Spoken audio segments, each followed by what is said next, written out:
say that too. Who starts the meeting? The first meeting. Start the meeting, I was saying Go. What's going on? I see there wasn't on the agenda. Yeah. Let me come in.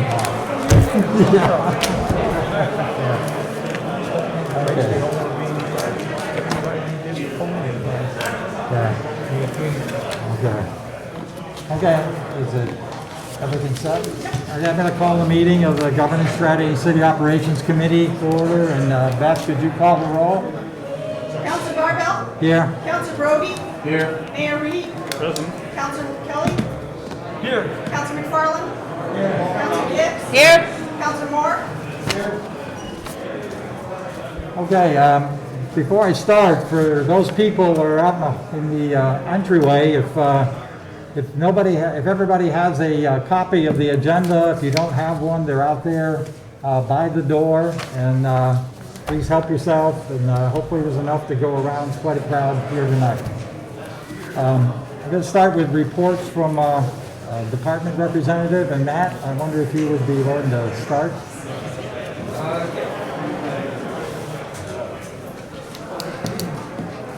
Is it okay to close that door? Yeah, I think we're going to have to close the door to be able to hear. I realize to close that door, Well, they can't, that's, I'll just ask them. but we're not able to hear anything with all the noise out there. We could close one end of it, maybe. That's great. Thank you. It's coming on the TV, sorry. Is it on the TV? It's coming. Shelley's. Okay, Matt? Should I wait or just? Nah, go ahead. Okay. Councilor Barbell had requested an update on the City Recreation Center and the Crate Center.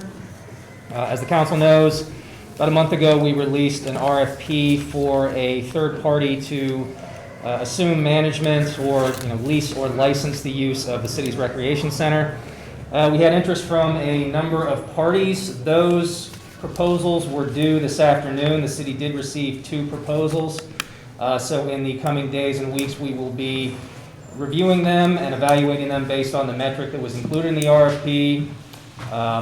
Once we have evaluations from different members of the review committee, recommendation will be given to the council to move forward with one of those parties or to simply close the facility.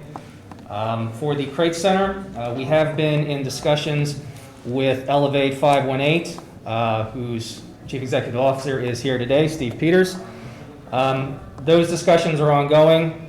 I did provide the council recently with a comparative cost analysis for expenditures the city would be looking at with third-party management of this facility versus what the city would be looking at if we simply chose to close the facility and keep it closed for the duration of the winter. So not much more to report on that. Certainly we would need some direction from the council as to whether they feel that moving forward with that third-party management agreement is something that they would like to do. If so, we do have a draft agreement that we've been going back and forth with Steve for about a week now. We can move pretty quickly on that if the council decided that's the way that they wanted to proceed. Okay. I don't know if people have had a chance to see what Matt has sent out on that. It went to the total council, Matt? I sent it to you. I wasn't sure if... Okay, well, yeah. then we'll hold it for another week, but it's the cost determination for leaving the building empty for this winter versus having a program put in there in that building and the costs that are associated with that. And what I would like to do is just meet with you maybe early next week to go over those numbers again, and then put something on the agenda for next Thursday for action by the council. What it showed in the initial analysis that Matt had done, sorry, Mr. Miller, Director Miller, the analysis that he had completed showed about a $17,000 differential between closing the building and just doing nothing versus having a program in that building and offsetting some of the costs to get the building prepared to have the program. And I'll tell you just my initial thinking on this is $18,000 to have the Trade Center open for a winter, providing just sports and alternatives for youth in the community. I think it's something that we ought to consider whether or not it's going to cost us a little bit more than leaving it empty, $18,000 more essentially than leaving it empty. So And, it's, Ira, is that with this plan that you're talking about? yeah, we okay. haven't, you know, and what I'll do is I'll have Matt get all of that, the finances to all of you, but when we get to the public section, I'd like to have Steve Peters speak to what he's planning on doing with the Crate Center, so you have a sense of that as well. So if we could meet, you know, early next week, Matt, you and I go through that, and we'll figure out how to get something on the agenda next week on that. And what do you think will be with looking at the RFP RFPs, is it, or RFP? RFP, well, 2 proposals that we received in Two response to proposals. the RFP, yeah. And can you say who they are from, or? They are from the Plattsburgh YMCA and also from an individual with experience managing recreational facilities in another capacity. Okay. And so maybe you and I can talk about that too, so your steps with that. I'd just like to, if I can, sit in on some of those if possible. So, Yeah, absolutely. anybody have any questions of Matt? Sorry, I thought it was going to go out to all of you in terms of the numbers on this. I do have one Yeah. question. I think you said we received 2 bids for the gym. Mhm. And how long before we award a contract? We'll certainly want to turn that around quickly, so the organization that is chosen as the preferred vendor can get all of the necessary upfront, legal, insurance, everything else, get a contract in place. There are a lot of considerations, so we would like to turn that around, what I would say, 1 or 2 weeks at the latest. Okay. Oh, so quickly. Do you think it could be next week by any chance, Matt? We can try, I can't promise you that. Okay. I would appreciate it if you did try. Okay. Because I agree with you, the sooner the better. Yep, Okay, thanks, Matt. no problem. Oh, and the Broad Street parking lot open today for public use. The Arnie Pavone lot will open it'll be open tomorrow. So just So they're all striped now? all striped, all ready to go. There's a few remaining items. Our consulting engineer and I walked the different properties today, gave them a punch list of items. It might take a few days or a week to get that straightened out, but they are useful. They are ready to be used by the public. Thank you. Richard, or Mr. Marks? If you could give us an update on the utility payment process? Yeah, you wanted to know when we could send a notice out, and we're just finishing up with a notice that we've sent out in all the bills for the month of September regarding people who were impacted by the virus and needed financial assistance by payment arrangements or delayed payment processing. That one ended actually today. We have to start another notice for MLD, which says that they now have the requirement to advise people who are moving what costs they're moving into for their electricity, their utilities, for the property they're moving to. That's going to run for another month. So we won't be able to send out a notice about closing any part of the facility until November. Now, sending out those notices is going to be difficult because our machine is dying. Yeah, so you showed me that. It's actually, they had to hand stuff the rest of the envelopes had to go today, I think about 1,000 of them. We're going to see if we can get it going again. It warms up and stops, so we have to stop and wait for it to cool down. The chain that connects the main motor to all the apparatus within the stuffing machine is on its last legs. The chain is stretched to the point where it can't be used or replaced or tightened anymore. So we have a significant amount of cost involved with either trying to retrofit that machine with a new motor and a chain system, which if we can find it, we could do it, or else we get a new machine. So do you have a sense of, would you lease or would you purchase a new machine if you were going to do that? It's being recommended by the dealer to purchase it because we get it at government pricing, and why pay the interest cost for a lease? It's about a $28,000 cost though, but this machine would last for 10 years. The one we have now is 11 years old, and we've had 3 to 4 million cycles go through it. so it's lasted quite a while, and it's taken a beating, and it's done a good job, but right now we can't do 2 inserts. We can't do certain things with it. The new machine would also give us the ability to kick out multiple invoices that would have to go into a single envelope, up to nine invoices for one mailing. And it also has the ability to stop inserting and restart inserting, if something is missed, and a lot more features than we have in the current machine. So we need a new one. We can continue to try and limp along with the one we have. Well, I would request that you then put together a purchase order for the next council meeting and bring it, send it to the council, and Yep. let us look at the options that you have and see if we can make a decision at that meeting on this.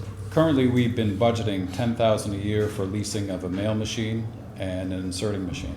So this would cut that leasing cost in half. And if you look at a 5-year period for paying back on this as a prepaid investment, it's $6,000 a year, so it fits right within what we budgeted for leasing. So it's something I think we need to do, but of course, if we can't, we'll try to make the old one go, or else we'll resort to hand stuffing. Could you do more of a newsletter format so you can have 2 messages on one piece of paper? Sure, front and back. Yeah. Makes perfect So sense. could we do that then and get something out for these guys by doing a front and back kind of deal? With the MLD notice, I think they've already printed those. So what's the MLT notice? The MLD notice that has to go out, the one it just finished was if you had financial impact due to the COVID virus and you can't pay your bill, you're being offered options for payment arrangements and some kind of financial assistance. So that was distributed all through the month of September. The one that has to go out now is something that we already do supply customers with, but we have to notify customers that they have the right to find out what billing costs they're going to move into if they change residences. It's something that's required by the Department of Public Service for us to send that out. So if those are printed up, could you explore whether you could reprint just the back, run them through the machine, just one side, and do something along your lines for this printing? If you can't, you can't. Or if you can only do the last 90% of them, do that, but just at least look into it and see if you Sure. can do the back side. We'll check that. Because that's a good way to send out one notice, because we can insert 2, so do front and back. But a lot of things we do send out are front and back printed. Right. So. But I would think that that's an essential machine for your office.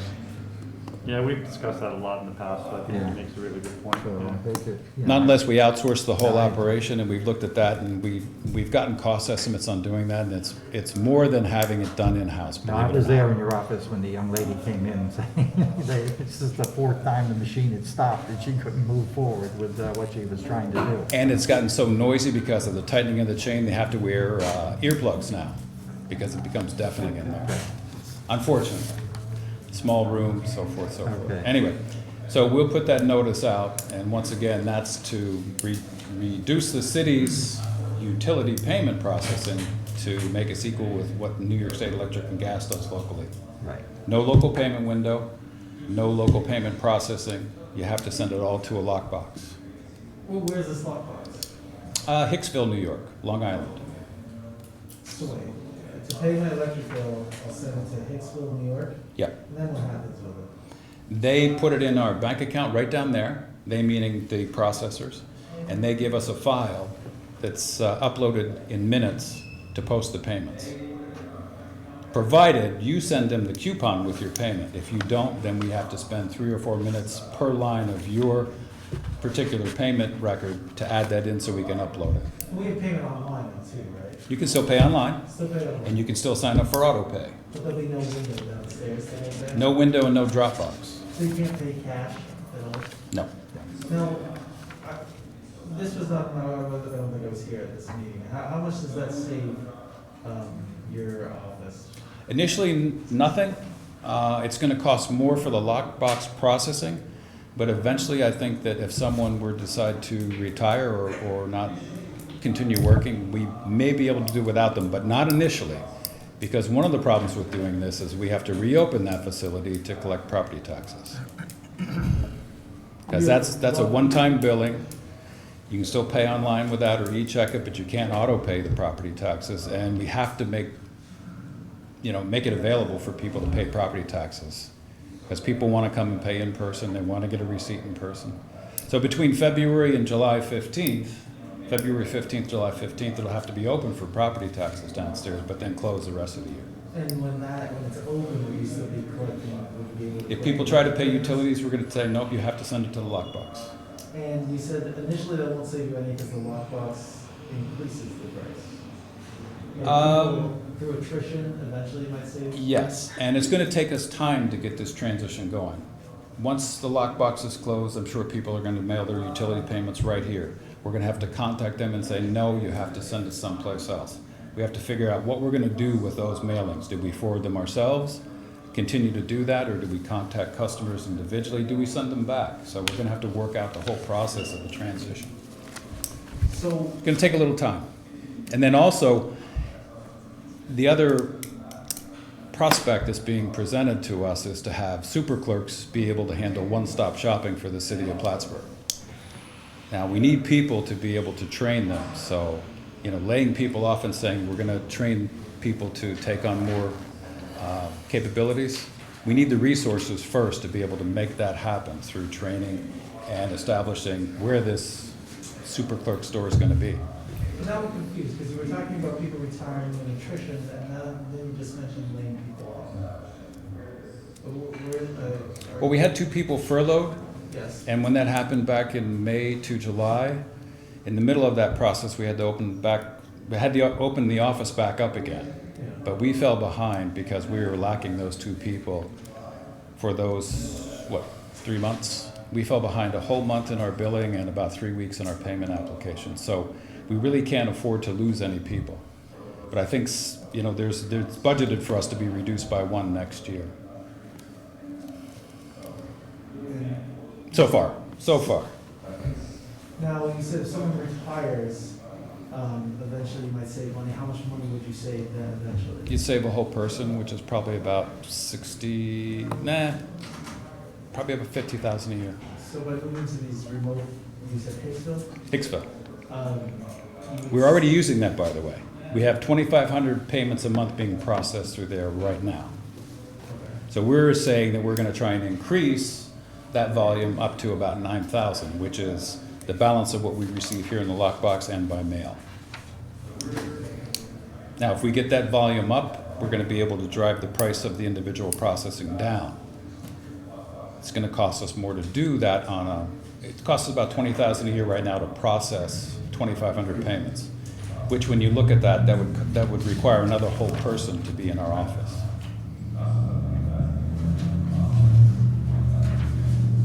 So, wait, by switching to this, we have to hire another person?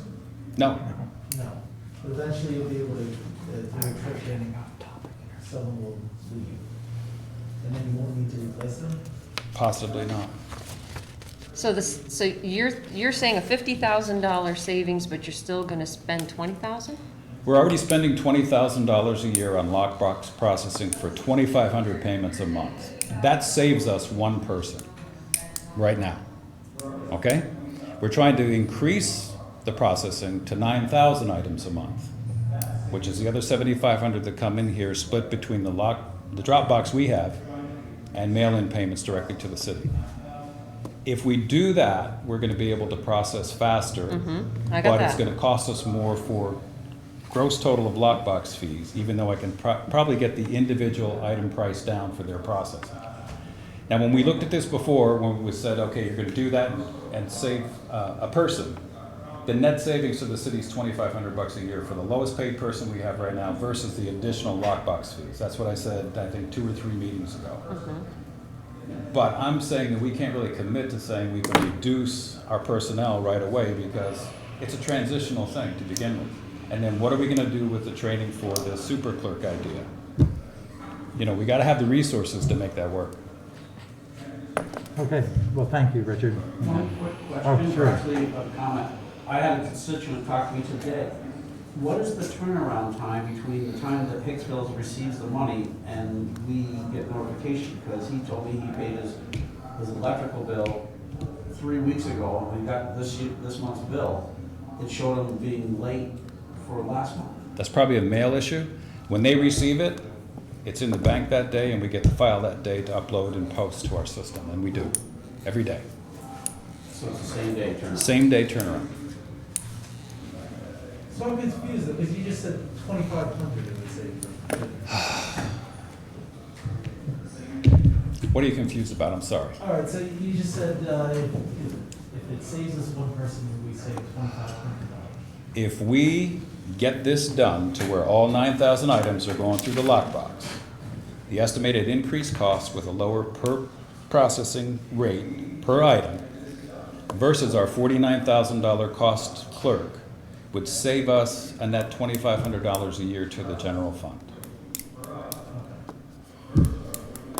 But I don't believe we can afford to say that we can reduce our staff by one, because we got to make this transition for this, for one thing. And we also have to make the transition to train people to do other clerical functions.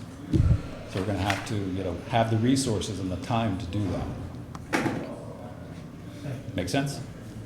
Yes. I can show you the numbers for those calculations. We really won't understand the impact long-term of this till January, is what you're saying, essentially. This is a transition that's going to take place over a couple of months on this, before we'll Well, really see how yeah, it if works we out. close the door downstairs and say no utility payments and shut down the lockbox January 1st, it's not done by January 1st. Well, exactly, that's what I'm saying. It's going to take months to see how this It's transaction going to take, is going to you're go going to through. have problems you're Right. going to have to fix as we go through this process to make I sure realize it the works concept is, okay, if you cut the job, it's like you'll make the rest of it work, but it's like, Yeah. we're gonna fall behind, and we're not gonna be able to train, and we're not gonna see if the transition is working, and then what do I do about property taxes? Right. No, I understand all that. Good. Okay, Okay, Patrick? any other questions? Okay, Thank you. you're welcome. We come to the second part of the agenda where there's two items on the agenda versus items 1 and 2 that I'm going to move that we remove these two items from the agenda. And if you're the counselor that sponsored it, introduced it, you can unilaterally withdraw it yourself. Well, and then I will unilaterally withdraw the two items from the agenda.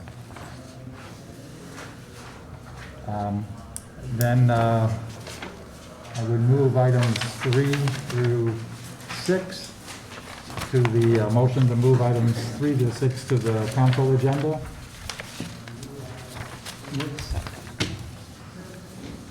Why remove the first two items, though? Pardon? Why remove the first two items? That the decision was made essentially to hold off on appointing 2 new people to the committee. Won't that slow things down? It should speed things up, is what I was told. How does that work? When two extra If people- if 2 new people come on a committee, you have to get them up to speed on everything the committee has done from day one. What has the committee done? Pardon? What has the? I have no idea, I'm not sitting on that committee.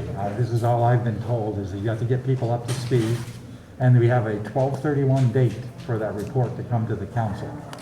And if you take time to get other people up to speed, they can still participate with the committee by showing up at the committee meetings.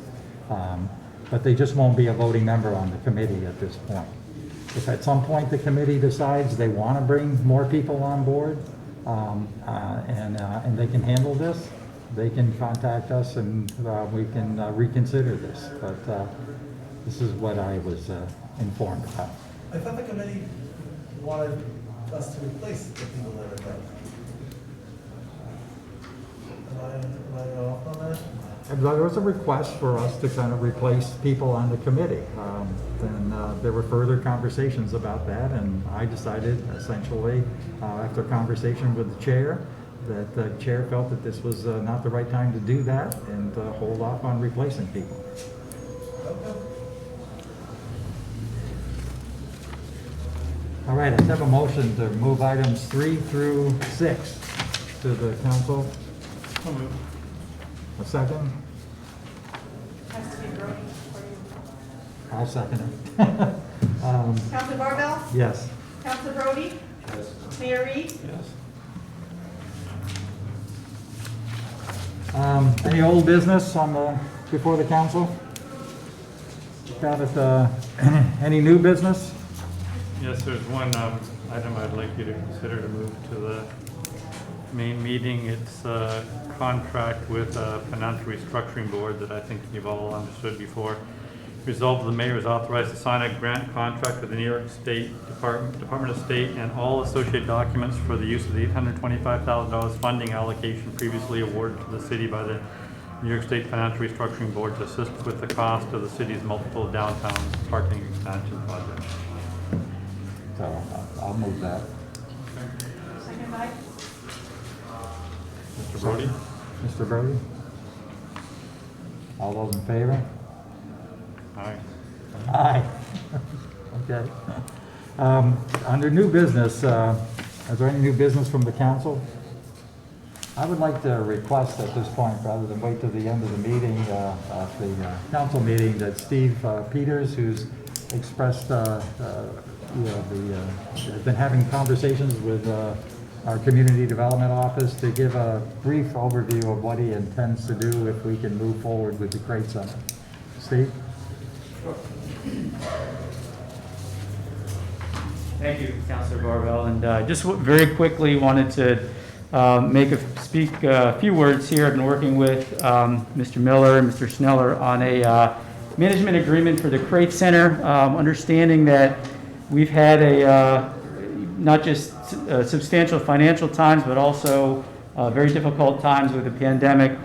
So throughout the summer, been working on trying to find ways in which we can engage our area youth who have been affected, I think, the most by these two things that have gone on, not just in the city, but worldwide. So one of the things I realized that I could do with my expertise is to manage the indoor field sports program at the Civic Center. And that's where we really started with conversations with Councilor Barbell to try to see what the interest level was and if that was something that was possible, given all of the scenarios that have been going around lately. So we've advanced this to a point where it looks like it is in fact possible.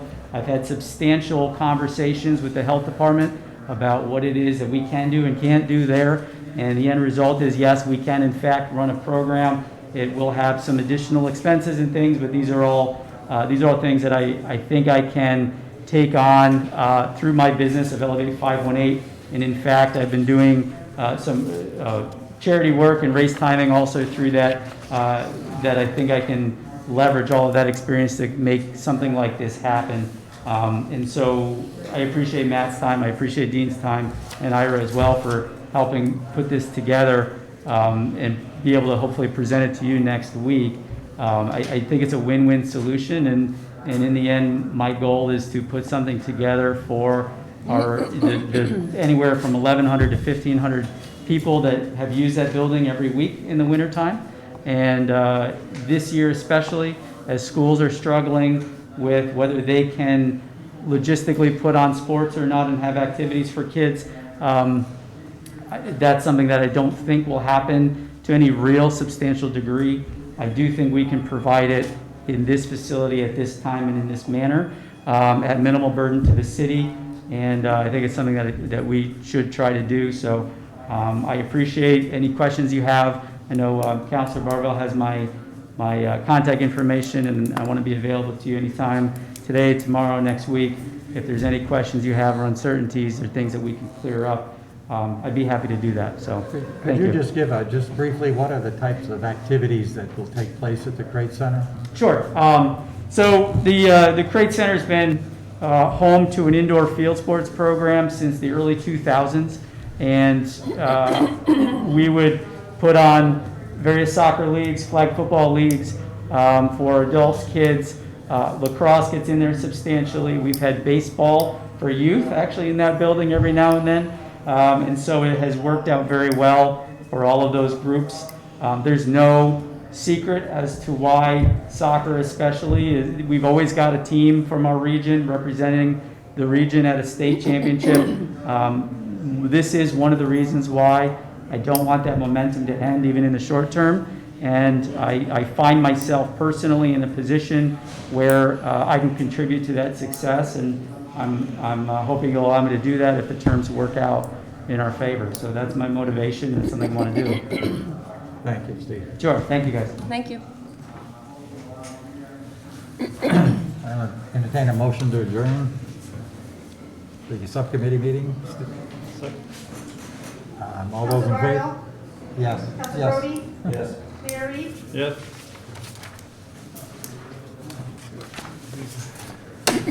begin our work session for tonight's council meeting. And of course, the agenda for tonight's council meeting is available outside in the hallway, right outside the door, if anybody needs a copy. Is there anything on the agenda tonight that people would like to take a little bit of extra time discussing right now?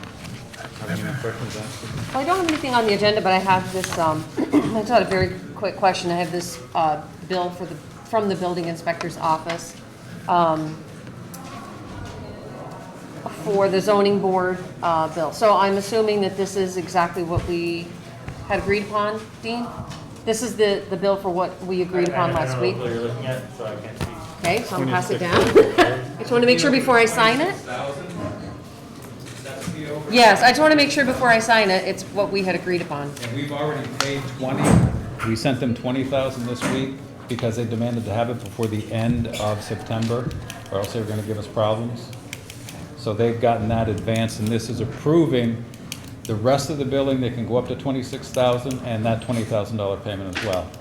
So, can you look that over and make sure it's what we Huh? agreed before I sign it? You just said 46. No, I didn't.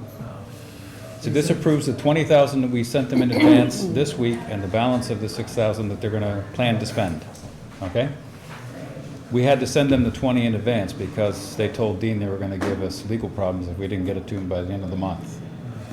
So, Thank you, Richard. you're welcome. And that pays the 2 invoices that they've sent to us already. One was for $18,480 and the other was for about $3,900, but they reduced the combination of those 2 invoices to $20,000 with a discount. Dean arranged all that with their attorney. Is it? Okay, just want to make sure. Just like to chime in a little bit. The zoning board did nothing wrong. They were totally within their parameters to do what they did. I think maybe the timing was wrong and the spending the money was wrong. And we're facing budgets and threatening people's livelihood to let an agency spend $26,000. And I think that part of our zoning, our resolution needs to be fine-tuned a little bit, that if you're gonna hire a lawyer, their thoughts and methods are great, but I think if we're gonna spend the taxpayers' money, we should have a little bit of say on how much you're gonna spend and why you're spending it, not just let them go out and hire somebody without permission. Well, one of the problems here is actually the provision in the local law or the policies was designed for if you're a developer and you, in the zoning board or the planning board, need some additional research done on a stormwater plan or something like that, we could have that done. The developer would actually then have to pay for it because it was doing an analysis that they should have provided us with.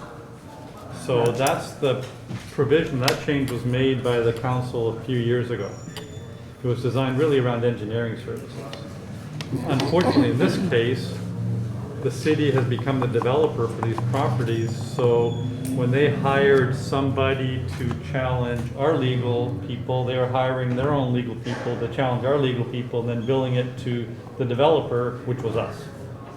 And it was never really designed for legal work, it was designed for engineering and consulting services. So, but nonetheless, this is where we are, and that's how all that occurred. One of the best ways to do it is to make sure that the city is not developing property, so the city's hiring lawyers to argue with the lawyers that the city's hired. So that's where an LLC would come in. Right. That's right. It's probably nice to be able to regulate them, like we have purchase vouchers, Elizabeth went through the purchase vouchers, that if they're gonna spend $26,000 of the taxpayer money, and. Well, that actually violates another policy because nobody can spend that kind of sum without seeking approval in the first place because it's over the purchase order limit. So that was not done properly either. So that wasn't done. Correct. All right. So I think your conclusion is if there's some things for us to fix, I Yes. agree wholeheartedly. There's some things for us to fix.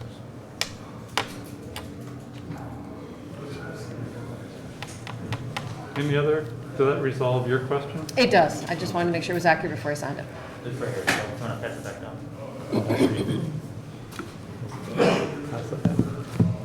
Any other issues you'd like to have clarified on the agenda tonight? I entertain councilor reports, beginning with governance strategy and city operations. And we have just completed our meeting, so there's no further report. People can see whatever we discussed on the video. City Infrastructure, Councilor Moore. I didn't have any Finance and Budget, Councilor Kelly. Nothing new to add, Mayor. Public Safety, Councilor Gibbs. No updates. Plattsburgh Public Library, Councilor McFarland. Yes, I met with the Director Bill Patel and Chamberlain yesterday to go over the library budget with the mayor's and the budget that the mayor put forth in June. So I had a nice discussion on that, and I do have a couple requests submitted to the council when we start developing our own budget in that regard. We will get MLD. I'm meeting with Manager Tracy tomorrow to discuss the MLD budget as well, so I'm hoping to have a nice conversation with them. Thank you. Any other items or additional reports anybody would like to offer this time? Seeing that, we can take a 5-minute recess and begin promptly at 5 p.m.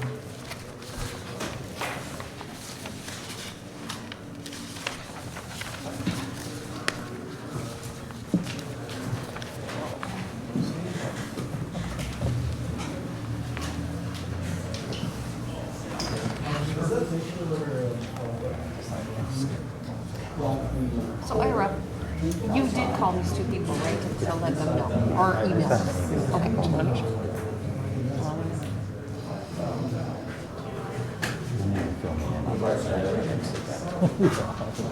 Well, you heard, yeah, we're on a mic, so I don't want to. Hey, Steve. Yeah, I'm happy. You got a couple minutes after the meeting, I'll tell you something that's in line with your curb fees concern.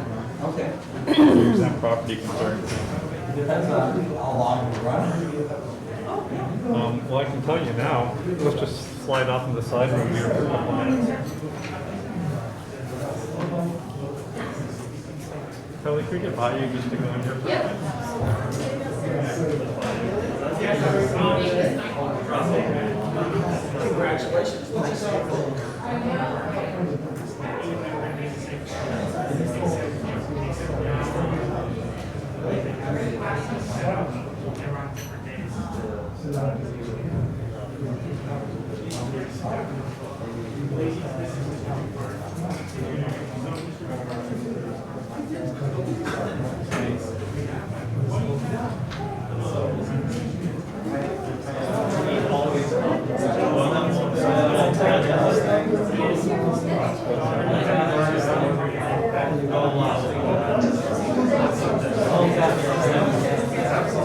No, hi.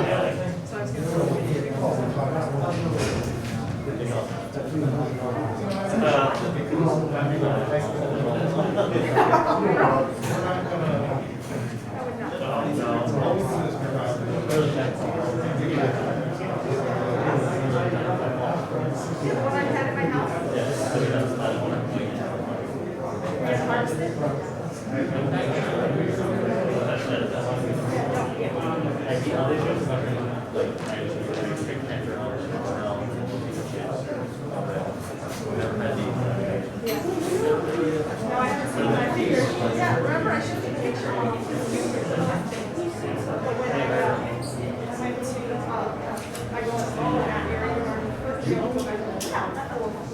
I get back, James, you tell the kids to go, I know, I have to. And when you walk in front of me. So I try to make it behind my shed. What? Hold on one second. My phone's blowing up. My emails are blowing up. We're on a hot mic too. Nice light. So what's up? Yep. So all of this is because of that Facebook post. It's not on the agenda. Yeah, I saw the agenda, so, you know, here to support, you know, the budget process.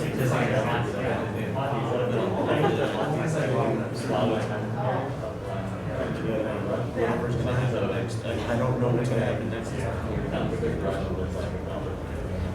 should just come here and see what happens with the October 8th, right? That's when it gets presented.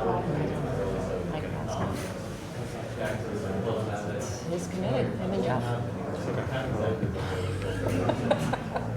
I'll keep you informed though. Okay.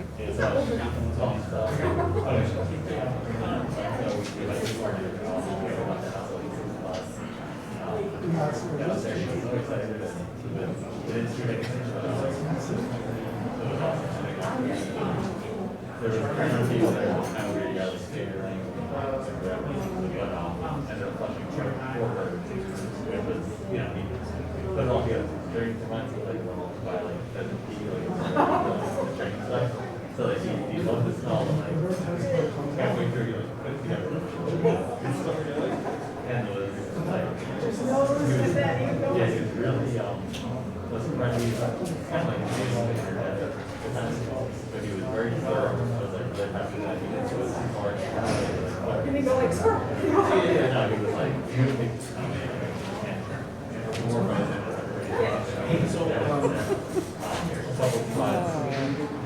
so there, like, and some more older guys. So I'm lucky that I So we want to approach the union chambers so that he can get his hours. And I was working, so we'll never know down twice. and so we end up taking full of some two or three birds like I didn't have that. Did you get your?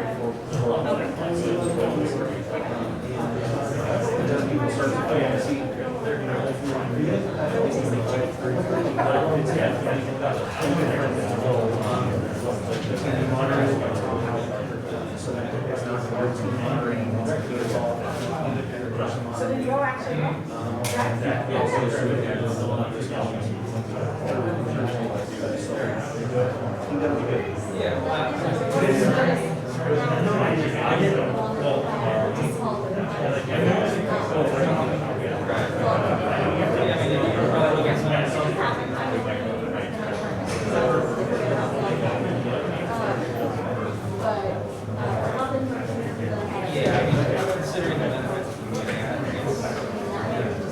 Yeah, I think it's just gonna be more public. I'm doing that right at the beginning of the meeting. Oh, yeah.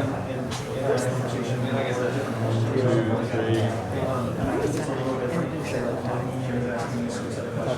Yeah.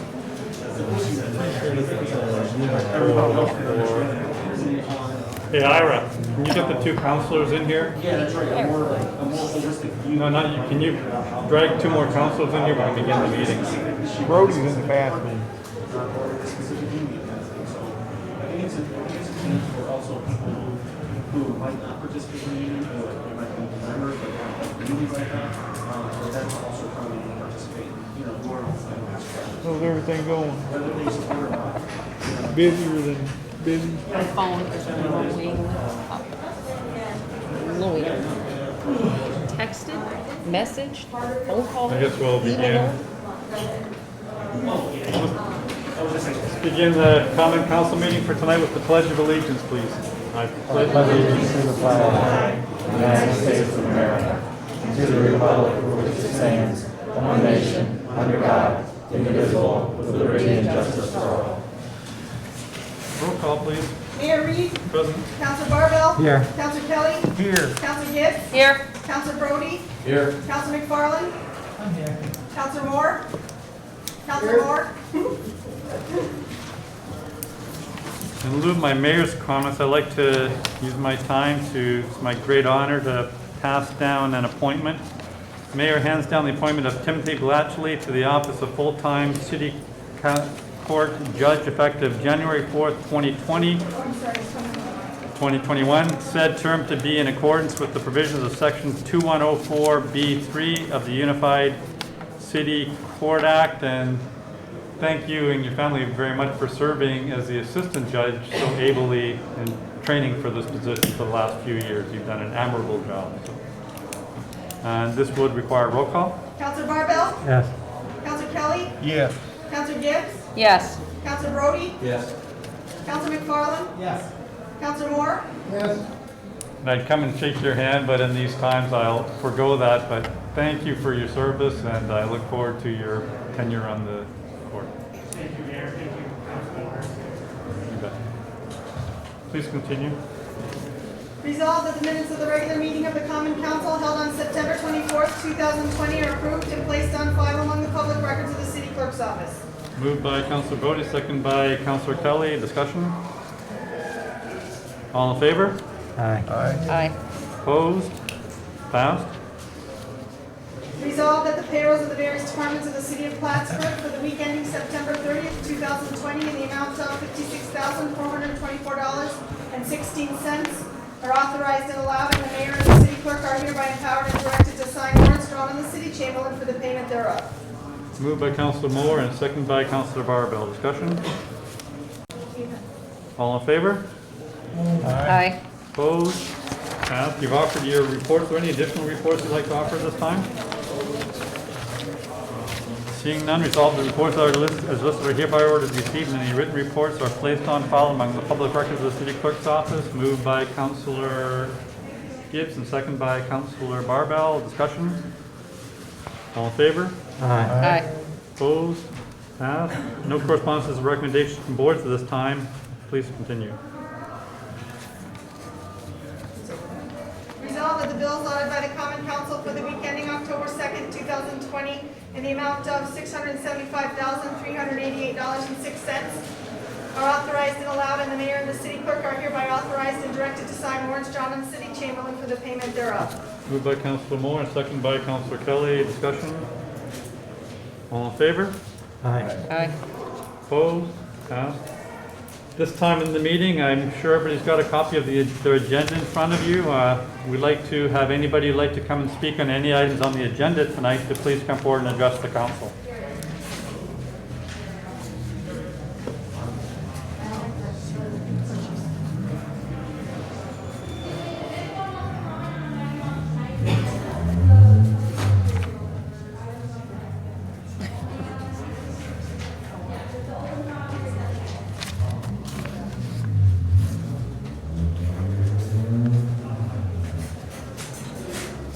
Seeing none, please continue.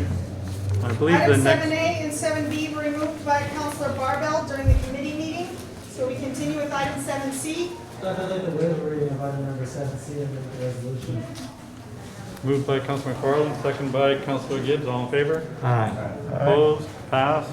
Discussion on the item itself. Yeah, I think this is really fantastic. You see these banners everywhere outside the city. And I've been saying that for a little while to myself, you know, why don't we do that here? So I think this is fantastic. This is Bill Tracy, one of our pilot banners potentially. I think the vision is in the military oval to put a lot of them up there in historical areas. We may even find historical figures like an Admiral McDonough or something to be downtown as well in the same sort of theme. But I think it would brighten up some of the areas in the city. Great program, and this has really been championed by our planner, Melania Tamer, and I think your whole office had helped out. There's a small cost to the applicant. This isn't a taxpayer funded program. This is an applicant funded program, but we will put up the banners and take them down seasonally as part of this. You could be an applicant. Anybody who can verify that they have somebody like the sponsor who is in the military. But this is part of a larger nationwide program, so there's a certain amount of paperwork that you have to do. Any further questions? Roll call? Councilor Barbell? Yes. Councilor Kelly? Yes. Councilor Gibbs? Yes. Councilor Brody? Yes. Councilor McFarland? Yeah. Councilor Moore? Yes. Resolved that the mayor be authorized to sign a contract for website hosting with the County of Clinton. A copy of the proposed contract is made part of the minutes of this meeting. The dates of the contract are November 1st, 2020 through October 31st, 2022, at a cost not to exceed $12,000 for the term of the contract to be invoiced quarterly. Moved by Councilor Barbell and second by Councilor Gibbs. A little bit of detail I should offer for you on this one. This is a 2-year time span. This works about $6,000 a year. We pay more than that on our current hosting. We felt that not only would we much more streamlined, and I need to thank Beth, and I think Ethan worked on that. A number of other people worked on it. I think